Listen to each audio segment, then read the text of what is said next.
오늘은 성령의 기름을 채우라 라는 제목으로 말씀을 전하겠습니다. 오늘 우리가 읽은 본문은 이 엘리사 선지자 때에 일어난 일을 보여주고 있습니다. 이 엘리사 선지자에게 여러 명의 제자들이 있었습니다. 그런데 제자 가운데 한 명이 죽고, 그런데 그에게는 가족이 있었습니다. 아내 되는 분이 이제 미망인이죠. 이 미망인이 엘리사에게 찾아와서는 지금 빚쟁이들이 자기 집에 와가지고는 빚을 안 갚는다고 하면서 자기 두 아들을 지금 종으로 데려가게 되었다라고 하면서 이제 엘리사에게 하소연을 하는 것이죠. 자, 엘리사가 이 말을 듣고서 너의 집에 무엇이 있느냐? 너 뭐라도 있지 않겠느냐? 그랬더니 이 여인이 하는 말이 아무것도 없고 다만 기름이 담긴 한 통만 있습니다. 한 통의 기름만 있습니다. 그래, 그러면은 동네에 가서 그릇이란 그릇은 다 빌려가지고, 그래서 그 빌린 그릇을 집 방 안에다 놓고 문을 닫고 집에 있는 그 그릇을, 집에 있는 그 기름을 빌려온 그릇에다가 담아라. 그래서 이 여인의 엘리사의 말대로 그릇을 잔뜩 빌려다가 방 안에다 두고 집에 있던 그 기름을 빌려온 그릇에다가 담기 시작합니다. 근데 놀라운 것은 그 많은 빈통에 이 기름이 채워질 때까지 그 원래 기름이 한 통밖에 없었는데 그게 떨어지질 않아요. 결국 나중에 이 빈 그릇들이 다 기름으로 채워지니까 그때서야 비로소 기름이 떨어지게 되는 놀라운 기적이, 역사가 일어나게 되는 것이죠. 자, 그래서 결국 이 여인이 그 가득 채워진 기름을, 이때 당시에는 또 기근이 심하고 아주 또 힘든 상황이었으니까 기름을 파니까 또 얼마나 많이 또 이렇게 이득을 얻겠습니까? 그걸 가지고 빚도 갚고 두 아들과 함께 정상적으로 생활을 하게 되었다라고 하는 그런 이야기가 나오고 있습니다. 자, 이 엘리사 선지자 들어보셨죠? 근데 엘리사의 그 스승이 누굽니까? 바로 그 유명한 엘리야, 불의 종, 능력의 종 엘리야. 그래서 엘리야가 승천하면서 그 능력이 엘리사에게 임함으로 인해서 엘리사도 엘리야 못지않은 아주 놀라운 능력을 많이 행하는 것을 우리가 성경을 통해서 보게 됩니다. 자, 이 표는 한 번쯤 보셨을 겁니다. 위의 줄은 북이스라엘 역사, 밑에 줄은 남유다의 역사. 그러니까 왕들의 이름이 쭉 나옵니다. 북이스라엘 19명의 왕, 남유다 20명의 왕. 그런데 우리가 눈여겨봐야 될 것은 바로 여기 있는 이 선지자들입니다. 선지자들. 남유다에도 활동한 선지자들이 있고 북이스라엘도 활동한 선지자들이 있는데, 남유다 보시면은 다 뭐 예레미야, 이사야, 스바냐, 나훔, 하박국, 미가, 성경의 이름이죠. 하나님의 말씀을 글로 남긴 선지자들이 대체적으로 남유다에 있습니다. 근데 북이스라엘은 어떻습니까? 엘리야, 엘리사. 그 다음에 요나 어떻습니까? 물고기 뱃속에 3일 동안 있다가 살아나가지고 니느웨에 가서 복음을 전했더니 모든 사람들이 회개하는 역사. 한마디로 능력의 종들, 엘리야, 엘리사, 요나, 호세아도 마찬가지죠. 자, 남유다는 하나님의 말씀을 글로 남긴 선지자 외에는 엘리야, 엘리사 같은 선지자가 없습니다. 이 능력의 종들은 모두 다 한결같이 바로 북이스라엘에 있어요. 북이스라엘에만 이 능력의 종들이 활동하는 것을 보게 되는데 무슨 이유가 있을까? 이유가 있다는 것입니다. 이유가 있다는 거예요. 능력의 종들이, 그 엄청난 어마어마한 능력을 행한 종들이 북이스라엘에만 몰려있는 이유. 남유다는 이 왕들이 20명입니다마는 이 가운데는 악한 왕도 있습니다마는 선한 왕도 있어요. 하나님의 뜻을 쫓은 왕들이 있죠. 그런데 북이스라엘 19명의 왕들 가운데에 선한 왕이 있을까요? 한 명도 없습니다. 한 명도 없어요. 참 희한할 정도로 모두가 다 그냥 악한 왕들이고 부패하고 타락하고 우상 숭배하는 왕들. 북이스라엘은 이방 나라하고 다를 바가 전혀 없습니다. 그러니까 북이스라엘은 그저 그냥 뭐 옛날에 지파 이름, 뭐 에브라임 지파, 뭐 납달리, 스불론, 이사갈 뭐 이런 지파 이름만 있을 뿐이지 이방 나라와 다를 바가 전혀 없는. 그렇다고 하나님이 이 북이스라엘을 멸망시키겠느냐? 또 그럴 수도 없는 노릇이. 한때 이 북이스라엘도 하나님의 거룩한 백성이었지 않습니까? 그러니까 이스라엘 백성들 함부로 또 멸망시키기도 어려운 거예요. 그래서 하나님이 북이스라엘 멸망시키기 전에 보내신 선지자들이 바로 엘리야, 엘리사 선지자였다. 좀 이 엄청난 사건을 보고 좀 돌이켜라. 말로만 잘하는 선지자들은 뭐 먹히질 않으니까 불로써 물로써 그냥 눈이 번쩍번쩍하고 하늘이 막 뒤흔들리고 이런 엄청난 기적 사건을 보여주면서라도 돌아오게끔 하시는 그런 하나님의 뜻이 담겨져 있다는 것을 우리가 이해할 필요가 있죠. 그 능력의 종들이 북이스라엘에 있었던 이유는 북이스라엘이 예뻐서가 아니고 어떻게 해서든지 북이스라엘을 돌아오게끔 하시기 위한 하나님의 섭리가 담겨있는 그런 이유가 담겨있는 것이죠. 근데 중요한 것은 그렇게 해서 돌아왔습니까? 이런 엄청난 선지자들이 하나님을 증거했음에도 불구하고 북이스라엘은 돌아오지 않았어요. 돌아오지 않은 이유 가운데 중요한 한 가지 이유가 있죠. 그것은 바로 먹고 살기가 좋았다라는 것입니다. 엘리야가 활동하던 때는 그 아합입니다. 엘리사가 활동하던 때는 여로보암. 여기도 여로보암이 있죠. 그래서 여기는 여로보암 2세라고 합니다. 여로보암 2세 때가 북이스라엘 경제적으로 아주 최전성기. 아주 그냥 뭐 먹을 것이 얼마나 많이 넘쳐나는지. 물론 가끔씩 기근도 있었습니다만 이 경제적으로 아주 풍성하기 그지없는, 대외적으로도 영향력을 끼치고 그냥 뭐 하나 아쉬울 것이 없는 그런 나라가 바로 북이스라엘이었다라는 것이죠. 자, 먹고 살기 좋다 보니까 하나님의 말씀이 들립니까? 육신이 편하고 등이 따시고 그러니까 하나님의 말씀이 들려옵니까? 뭐 기적이 번쩍번쩍 일어나도 눈 하나 깜짝하죠. 그래서 우리가 하는 말 가운데 육이 살면 영이 죽고 육이 죽으면 영이 산다, 그런 말이 있죠. 육이 편안해지면요 영이 죽어버려요. 그리고 육이 고난을 당하고 어려우면 영이 번쩍 눈이 떠집니다. 물론 예외가 있겠습니다만은 일반적으로 그렇다. 고난을 당하면 하나님을 찾는 거예요. 근데 배가 부르고 뜨시니까 하나님이고 뭐가 필요 없어, 귀찮아. 그래서 성경에 뭐라고 말씀하고 있죠? 부자가 천국에 들어가는 것이 뭐보다 어렵다? 낙타가 바늘기로 들어가는 것보다 더 어렵다. 물론 부자라고 해서 천국 못 들어가는 건 아니죠. 이 땅에서 하나님의 은혜를 누리기가 그렇다라는 것입니다. 오늘 본문에 이 미망인이 등장하는 이유는 바로 이런 의미가 있습니다.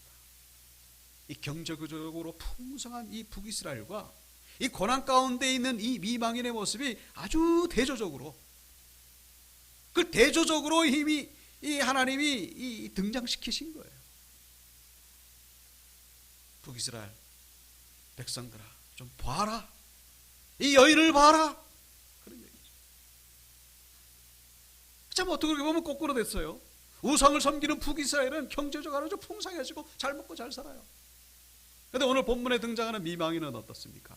1절에도 나옵니다마는 그 남편이 아주 하나님을 경외했던, 아주 하나님을 경외하고 두려워하고 잘 섬겼던 그런 가정이었는데 남편이 죽고 빚쟁이들이 와가지고 빚 달라고 독촉을 하고, 그러니까 자기 두 아들은 그냥 종으로 넘겨지게 되는 그런 위기에 처하게 되는, 인생의 최대 위기를 당하게 되는 거예요.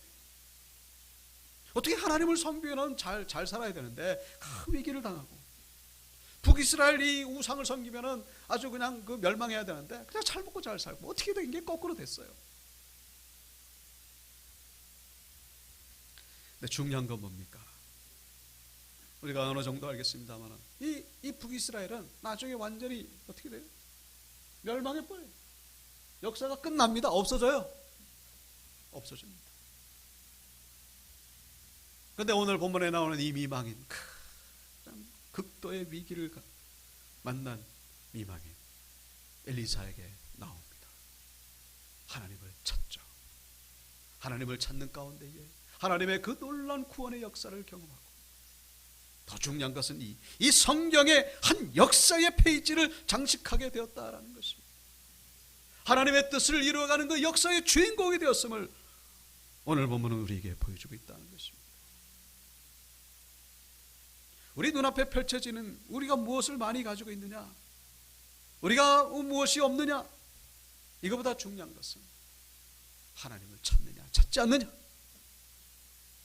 여러분, 가난보다 더 절망스러운 것, 질병보다 더 절망스러운 것, 그게 뭔지 아십니까? 뭐라? 하나님을 찾지 않는 데 있다라는 사실 잊지 말아야 된다는 것이죠.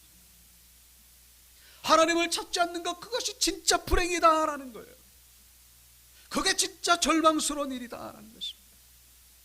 우리가 육신의 질병을 당해도, 우리가 경제적으로 어려워도 하나님을 찾고 있다면 언젠가는 그분에게는 소망이 있다라는 사실. 하나님을 찾아야 되는 거예요. 하나님을 찾는 자가 최고로 지혜 있는 자입니다. 최고로 복받은 자임을 우리가 잊지 마셔야 됩니다.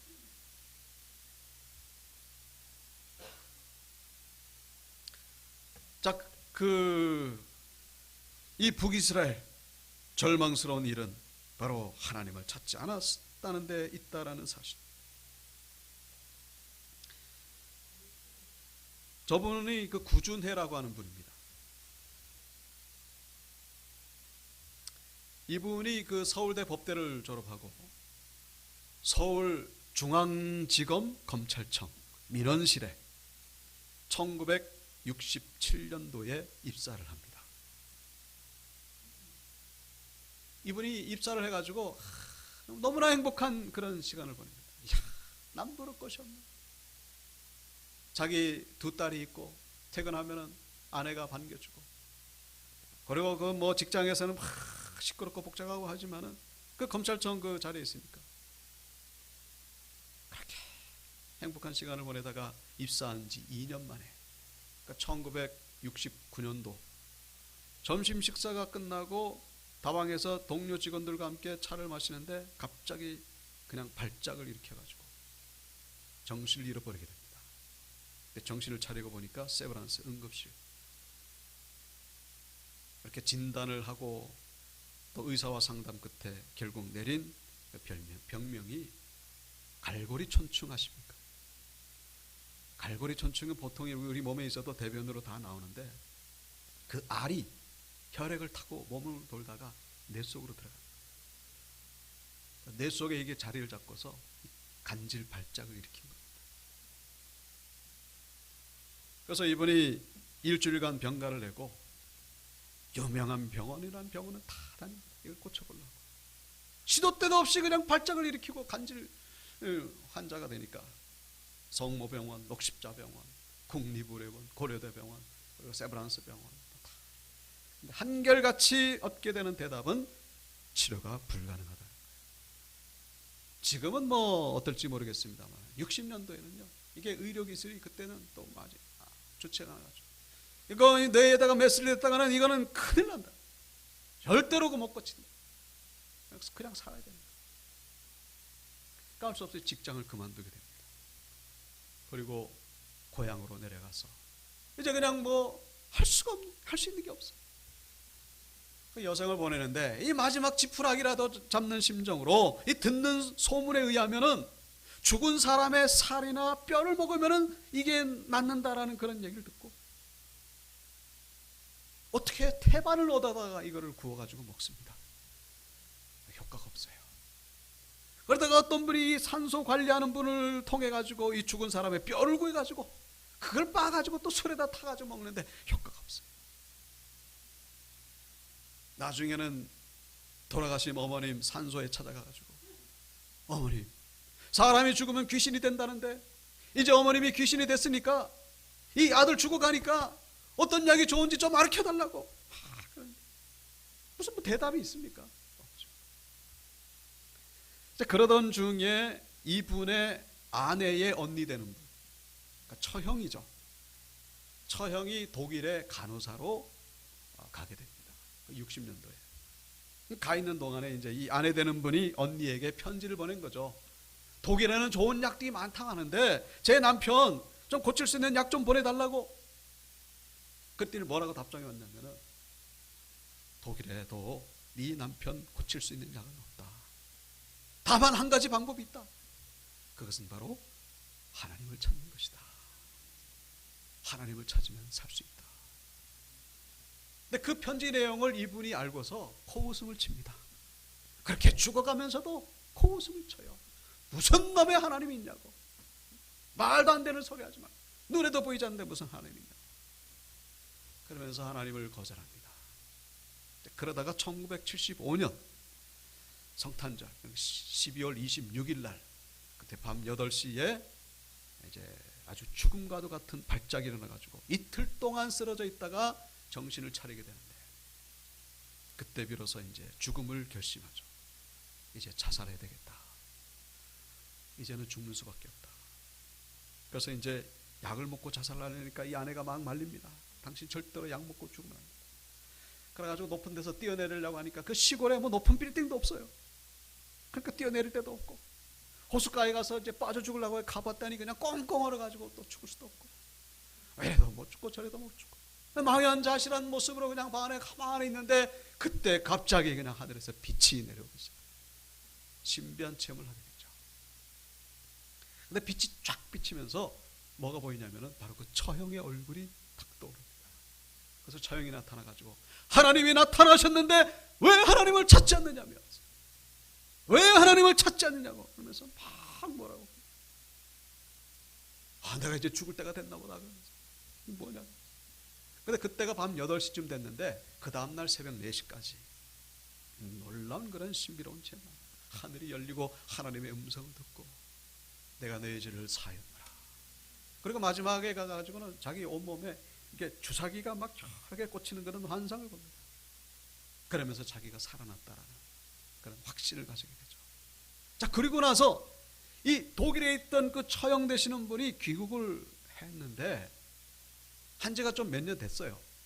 근데 하다가 이제 이분이 집에 방문했는데 이분이 나은 것을 알리지도 않았는데 보자마자 그냥 할렐루야 그러면서 감사합니다, 감사합니다. 알고 봤더니 이 처형되시는 분이 독일에서부터 귀국해서도 매일매일 이분을 위해서 간절히 하나님 앞에 기도했다. 내 동생 남편을 살려달라. 하나님만이 고쳐주실 수 있습니다. 그래 매일매일 교회 가가지고 그냥 밤을 새면서 기도를 합니다. 그래서 결국 지금 뭐 30몇 년 전이죠. 완전히 고침받고 물질적으로도 복을 받고 자녀들도 복을 받고 목사님이라고 나오는데, 제가 그 자료를 제가 좀 더 자세히 아직 자료가 좀 없어가지고 목사님이시지 어쨌거나 죽을 뻔해서 낫다라는 것입니다. 어떻게 해요? 하나님을 찾았기 때문에. 물론 처음부터 본인이 찾은 것은 아닙니다만 이분의 이 처형되시는 분이 간절히 하나님을 찾는 가운데 하나님이 나타나셨어요. 은혜로 그가 회복되고 지금은 너무나 참 하나님 앞에서 귀하게 쓰임받고 있는 것을 우리가 볼 수가 있습니다. 하나님을 찾지 않았더라면요, 죽었더니 이미 죽었죠. 벌써 죽었을 것입니다. 오늘 본문에 나오는 이방인도 고난 가운데 있다가 하나님을 찾음으로 인해 가지고 결국 그에게 하나님의 구원의 역사가 임하게 된 것을 우리에게 보여주고 있습니다. 역대하 7장 14절 내 이름으로 일컫는 내 백성이 그들이 악한 길에서 떠나 스스로 낮추고 기도하여 내 얼굴을 찾으면 내가 하늘에서 듣고 그들의 죄를 사하고 그들의 땅을 고칠지라. 내 얼굴을 찾으면 거치게 쉬겠다고 주님 말씀하십니다. 잠언서 8장 17절 다 같이 읽어볼까요? 시작. 나를 사랑하는 자들이 나의 사랑을 입으며 나를 간절히 찾는 자가 나를 만날 것이니라. 아멘. 간절히 찾을 때 하나님을 만나게 된다고 말씀하고 있습니다. 하나님을 찾는 영성이 회복되기를 축복합니다. 하나님을 찾지 않는 것, 그것이 불행이에요. 그것이 불행. 이 북이스라엘이 하나님을 찾지 않다가 결국 멸망했거든. 그 역사를 우리에게 보여주는 이유가 있습니다. 우리는 북이스라엘 같지 않느냐. 오늘 본문에 이 미망인이 기적을 체험하게 된 원인은 다른 데 있는 것이 아니라, 하나님의 역사가 일어난 곳은 다른 데 있는 것이 아니라 바로 그가 가지고 있었던 기름 한 통이었다라는 사실. 평상시에 보잘것없고 아무것도 아니라고 생각했던 그것이 바로 기적의 원천이 되었다라는 사실. 하나님이 이스라엘 백성들 출애굽하실 때 모세의 그 아무것도 아닌 지팡이를 사용하셨죠. 다윗이 골리앗을 쓰러뜨릴 때에 늘 다윗이 가지고 다니던 그 물맷돌을 하나님이 사용하셨습니다. 예수님께서 2만 명이 넘는 백성들을 배불리 먹이셨던 것은 어떤 한 아이가 도시락으로 쌓아왔던 그 오병이요, 보잘것없던 오병이요, 그것을 통해서 하나님의 구원의 역사를 일으키셨던 것을 볼 수 있습니다. 여러분, 우리가 얼마나 많이 가졌느냐, 우리가 어떤 방법을 사용하느냐, 그것도 중요하겠습니다만 그보다 더 중요한 것은 하나님이 나와 함께 하시느냐 함께 하시지 않느냐가 더 중요하다는 사실. 하나님이 함께 하실 때에 보잘것없는 것이 하나님의 놀라운 기적의 도구가 된다는 사실, 우리가 잊지 마셔야 된다는 것이죠. 누구든지 하나님의 그 역사의 주인공이 될 수 있다라는 사실. 이 미망인이 이렇게 성경에 등장하게 될 거라고 상상이나 했겠습니까? 그 보잘것없는 기름 한 통이 성경에 이렇게 등장하게 될 거라고 누가 생각했겠습니까? 하나님이 함께 하실 때 가능하다라는 사실. 오늘 본문 3절에 보시면 이르되 너는 밖에 나가서 모든 이웃에게 그릇을 빌리라. 빈 그릇을 빌리되 조금 빌리지 말고 그릇을 많이 빌리라. 이 미망인이 빌려온 그릇들은요, 바로 하나님을 향한 영적인 갈망에 대한 상징이라고 우리가 해석할 수 있습니다. 그릇이 많으면 많은 건 뭐예요? 그만큼 갈급하다는 것이죠. 그릇이 한두 개예요. 그건 뭡니까? 아유, 하나님 뭐 고쳐주려면 고쳐주고 말라면 말고, 하나님이 있는지 없는지 자자 모르겠고. 우리는 그렇게 하면 안 된다는 거예요. 우리는 될 수 있는 한 우리는 그릇을 많이 가고, 내 욕심을 채우기 위함이 아니라 영적인 갈급함으로 하나님 구원하여 주시기를 간절히 바라는 마음으로 우리는 그릇들을 준비해야 된다는 것이죠. 시편 81편 10절 나는 너를 애굽 땅에서 인도하여 낸 여호와 내 하나님이 내 입을 크게 열라 내가 채우리라. 여러분, 영적인 갈급함을 가지시기를 축복합니다. 우리의 육신의 만족을 채우기 위함이 아니고 갈급함, 영적인 갈급함은요, 결국 하나님의 뜻을 이루기를 원합니다, 그런 뜻이죠. 202호라고 하는 그릇이 또 생겼습니다. 여러분, 이것이 육신의 그릇이 아니고 하나님을 향한 영적인 갈급함이 되기를 위해서 기도하시는 여러분들 되시기를 축복합니다. 여러분, 그냥 뭐 성도들 많이 모이고, 하나님 그런 거 싫어하십니다. 거룩한 모임이죠. 교회는 거룩한 모임. 어떻게든지 하나님의 나라를 이루기 위해서, 하나님의 뜻을 이루기 위한 거룩한 공동체, 그 일을 위하여 쓰임받는 장소가 되기를 위해서 기도하셔야 된다는 것이죠. 저만 기도하지 말고 여러분들도 기도하십시오. 이 온육교회가 하나님 앞에 이 그릇 되기를 원합니다. 큰 그릇 되기를 원합니다. 큰 그릇이라고 하는 게 큰 성전 그런 게 아니라 영적인 그런 순수한 갈망을 가지고 하나님의 뜻을 이루기를 그런 간절한 마음을 가지고 이 교회를 세워갈 때에 하나님이 기뻐하신다라는 것이죠. 여러분의 사업장에도, 여러분의 삶 속에서도 이 영적인 그릇들이 준비되기를 축복합니다. 그리고 이 엘리사가 뭐라 그럽니까? 그릇 빌려거든 문을 닫아라. 문을 닫으라는 건 뭡니까? 하나님께 집중하라는 것이죠. 하나님께만 집중하라는 거예요. 다른 거 보지 마시고 기도할 때는 오직 하나님께 집중. 그래서 마태복음 6장 6절 너는 기도할 때에 내 골방에 들어가 문을 닫고 은밀한 중에 계신 내 아버지께 기도하라. 은밀한 중에 보시는 내 아버지께서 갚으시리라. 하나님과 1대1의 만남이 있게 되기를 축복합니다. 우리는 뭐 세상에서 살아가니까 사람도 만나고 할 일도 많죠. 그러나 하나님과의 은밀한, 하나님과 1대1의 만남이 우리에게 반드시 있어야 됩니다. 예배와는 조금 다른 차원이죠. 예배와는 달라요. 기도는 하나님과 1대1의 관계. 다 올스톱하고 뭐 걸어다니면서 기도하는 것도 중요하지만 스톱하고 하나님께만 집중하는데 하나님의 역사가 일어나게 된다라는 사실입니다. 마지막으로 7절입니다. 그 여인이 하나님의 사람에게 나가서 말하니 그가 이르되 너는 가서 기름을 팔아 빚을 갚고 남은 것으로 너와 내 두 아들이 생활하라 하였더라.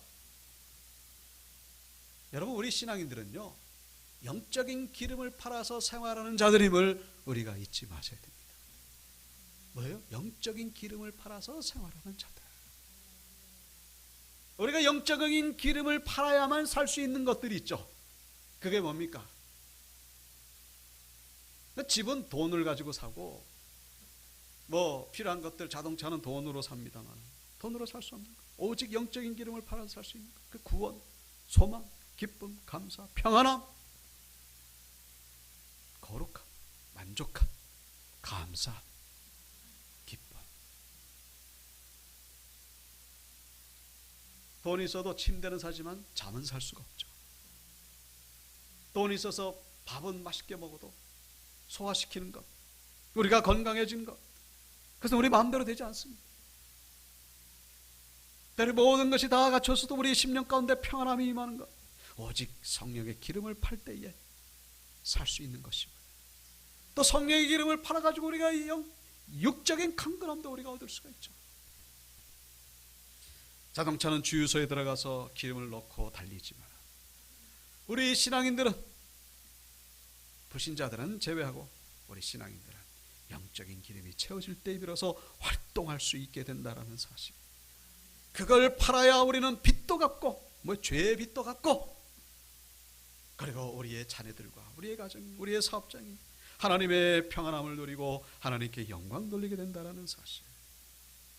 매일 우리는 이 성령의 기름을 채워야 됩니다. 적금 붓듯이 계속해서 이것이 많으면 많을수록 우리의 삶이 풍성해진다는 사실. 기도를 통해서, 예배를 통해서 성령의 기름을 채우시는 우리 성도님들 되시기를 축복합니다. 말씀을 마치겠습니다. 인생의 위기를 만났던 이미만 위기를 통해서 하나님을 찾고 그래서 하나님의 구원의 은혜를 경험했던 이 동일한 은혜가 우리 모든 성도님들에게 임하게 되기를 주님의 이름으로 축원합니다.